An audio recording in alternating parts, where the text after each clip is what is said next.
So what happened is I use this prayer rug here after I come out the bathroom. You see, my feet are wet because I don't have any sandals. And people walk here anywhere with their feet. They don't use shoes up here. And I make my prayer with the scarf. I do it here, facing the Qibla, and I make up my prayers, my salat here, or do them actually all the time. Here, since I'm in Helmer, close to the city center of Reykjavik, I do my prayer here. Because overwhelmingly by the body of Muslims, and my name and the information put out there in addendum, in appendix to my name, if you do an internet search, it looks so bad. I look like a troublemaker, a trouble rabble rouser, and it has been made haram. It has been made haram for me to nikah, to marry anybody. It is haram. I'm not allowed to marry anybody.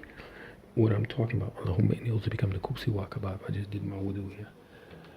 What I'm talking about is by the consensus of a body of Muslims who may possibly envy me, people don't see me as a candidate that is worthy or deserving of marriage. Even to a woman that is older and has a Sayyidina Khadija type of vibration in her own means, the bulk of many of the Muslims have deemed it that I am ugly, that I am unattractive, and that I do not deserve nikah to a decent good woman. I am not a good man because I don't make money. I haven't had a productive life.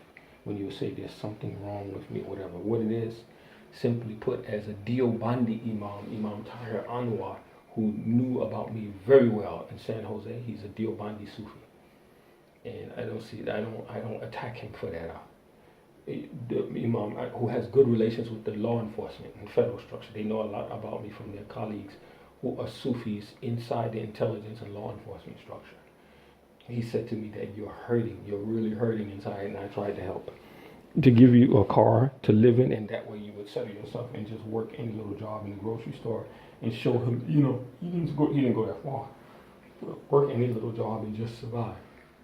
And then a man who runs a mosque in Southern California, which the U.S. military intelligence visited, and the police visited, and the old imam of that mosque lied to me and said they came looking for a missing child. It was a lie. And with some pictures, they didn't leave any missing child pictures. Nothing. The military intelligence told them to come and ask about me. The military. So a secret writ of war by the U.S. military has been declared against me. A secret writ of war, and war has been declared on me using the electronic space. I'm the most stark case that proves Julian Assange's and Edward Snowden's claim of the overreaching surveillance abuses. I'm the stark living example, but because I am a Negroid, Afro-ethnic male, and who's considered older and decaying, over 40-something years old, approaching 50, it's considered it's not worth it. His life is not worth it. His life has less value, far less value than the Otto Warmbier or others. He's far more insignificant because he's a black. He's a Negro. And I'm trying to say, when are Afro-Americans going to get tired and say enough is enough of that, man? That their value is less because there is a vibration of a selling out of our ethnic group by those of us who have reached the higher spheres of politics and celebrity, and people who can actually speak on our behalf. I'm going to mention a name, and I'm not going to say he's sold out, but he's almost impossible to reach. He didn't quite sell out yet, but then they would say, well, his fraternal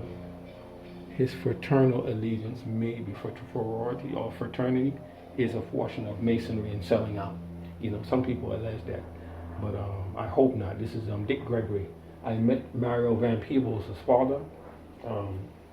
Mario Van Peebles, Melvin Van Peebles. I met him and asked him who was it that could help because they were pioneers and vanguards of a lot of our civil rights and things, but I didn't really analyze his position. Was it just for Afro-ethnics and acting or whatever? Some people only take that. They only take up a certain mantle or facet of it, not the real facet of economic access and travel. These two things: economic access, international global travel, and the freedom to foster global international relationships of your own international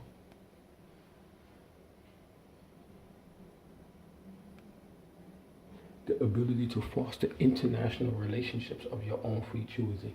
These three things: economic access, global travel, and international relationships and personal relationships of your own free choice. I don't have that choice. I don't have that. And I'm connected with Muslims who are flaky. There's a term we have in New York called flaky. Flaky Muslims that extract a lot of information with a vibration of being friendly, and then that what they call poop, bloop. I don't want to use shit. They do that. They do that poop on you once they have the information determined they don't like you, and they do it capriciously, arbitrarily. Yeah, I just don't like you. Period. So you don't deserve to be married at all. Meanwhile, Muslim sisters are being raped, are being assaulted by their own men within their own religious community. Halala, they're being penetrated and further raped.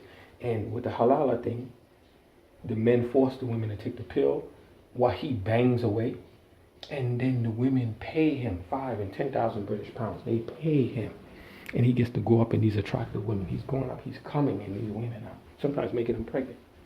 Yeah, with somebody like myself, all I'm asking is a woman of my own free choice. I'm not allowed to do that. I'm not allowed to do that. You are haram. I'm being told by the Muslim community, I'm a harami. You are a haram person to marry. You see what I'm saying? And they've been doing this to me for decades. May Allah curse them, man. Yeah, may Allah curse them, man. May Allah take their hidayat that they think they got and throw it like a dirty rag. Throw it in front of them, Qiyamah, in the trash, man. You know what I'm saying, man? Allahumma ameen, man. Astaghfirullah.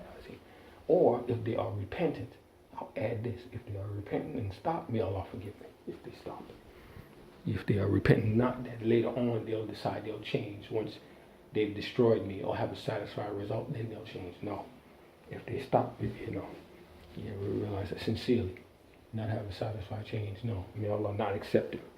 Allahumma ameen. Inshallah, He won't accept my nasty people, man. Nasty. Very nasty. Unless they were under some government authority pressure that we don't know about, which I think there's a possibility of that. Somebody with vast operational authority, which I think post Ramadan, I think I can fight this thing now. I have the energy to fight. But what I realize also is that the people can turn away from me like that.